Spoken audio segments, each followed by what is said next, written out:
आज के समय का सबसे बड़ा सच यह है कि जो लोग भगवान परमात्मा आदि की पूजा करते हैं, राम राम राम नाम को रटते हैं, या किसी भी धर्म में घुसकर उनके भगवान गॉड खुदा की पूजा अर्चना करते हैं, वही लोग होश में नहीं हैं। वही लोग भगवान की परमात्मा की ईश्वर की बेइज्जती करने में लगे हुए हैं। अलग अलग तरीकों से ईश्वर की श्रेष्ठता की निंदा कर रहे हैं। जो सुनने में आ जा रहा है उसको मानते जा रहे हैं, नैतिकता को खत्म करते जा रहे हैं। उन लोगों ने परमात्मा को बेवकूफ समझ रखा है, लेकिन गलती उनकी सिर्फ इतनी है कि उनके पास खुद का दिमाग और आंखें नहीं है देखने के लिए और समझने के लिए। वो लोग वही मान लेते हैं जो लोग बताते हैं,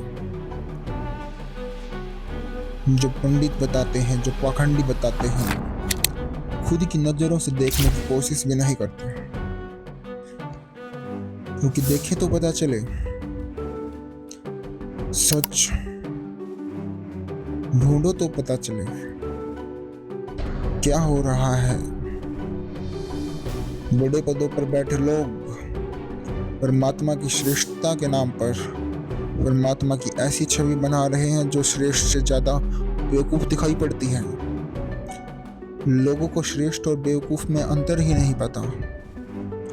इसे यही पता चलता है कि लोग मान लेते हैं उनकी बातें और समझते नहीं हैं। बेवकूफ और श्रेष्ठ दोनों में बहुत बड़ा फर्क होता है।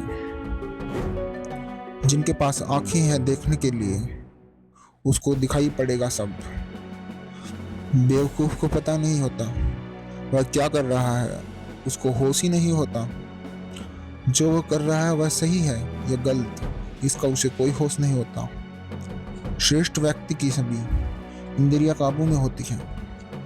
वो खुद होकर कुछ नहीं करेगा, ना तुम उसको बेवकूफ बना कुछ करवा सकते हो।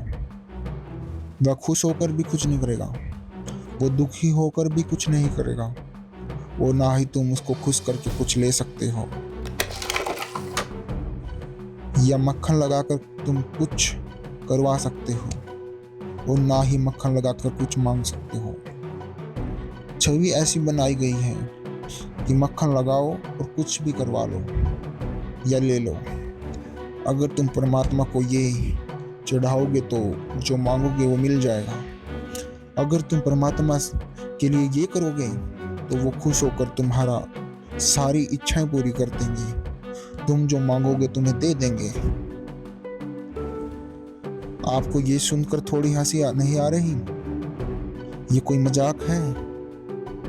परमात्मा के नाम को इतना बदनाम नहीं करना चाहिए। परमात्मा ने सभी को यहाँ एक एक कार्य के लिए भेजा होगा कि जाकर अपना वो कार्य पूरा करो, ना कि तुमको यहाँ इसलिए भेजा होगा कि नीचे जाकर तुमको कोई परेशानी हो तो मेरे लिए ये करना, मैं पूरी कर दूंगा, ना कि इसलिए कि रोज मुझसे कुछ ना कुछ मांगते रहना, जब मैं खुश हो जाऊंगा तो दे दूंगा। आज के समय में लोग भगवान परमात्मा या इनका नाम रटते रहते हैं और दूसरों को भी रटवाते हैं। अगर उनके सामने सच में परमात्मा आ जाए तो मैं इस बात की गारंटी लेता हूँ कि वही इससे इनको सबसे पहले मारने के लिए भागेंगे, दौड़ेंगे उनको मारने के लिए। वही इनकी बातें सहन नहीं कर पाएंगे और ना ही उनसे सहन होगी। इनसे ही उनकी हरकतें बर्दाश्त नहीं होंगी। आप अपने दिमाग से सोचो, अगर इन लोगों की माँ और बहन स्नान कर रही हो और कोई उनके कपड़े उठाकर उनको नग्न अवस्था में उनके साथ मस्ती कर रहा हो, तो ये लोग क्या करेंगे? यही सबसे पहले उनको मारने के लिए भागेंगे। अब ये मत बोलना कि बच्चे को ज्ञान नहीं होता। जिस बच्चे को राक्षस और भगवान का ज्ञान हो उसको यह ज्ञान भी होगा कि क्या सही है और क्या गलत। अब सोचो कि कोई कावड़िया की पत्नी अपने बच्चे के पास सो रही है और उसका आदमी कावड़ लेने गया है। पता चलता कि कुछ व्यक्ति आए और उसको बच्चे का सिर काट कर ले गए, क्योंकि उनको उनका बच्चा जिंदा करना था। तब ये लोग क्या करेंगे? जो मैंने आज बोला है,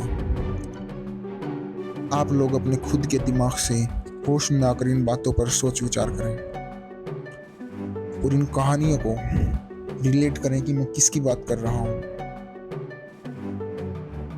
आपके मन में जो विचार उत्पन्न हो रहे हैं इनके बाद आप नीचे कमेंट करें।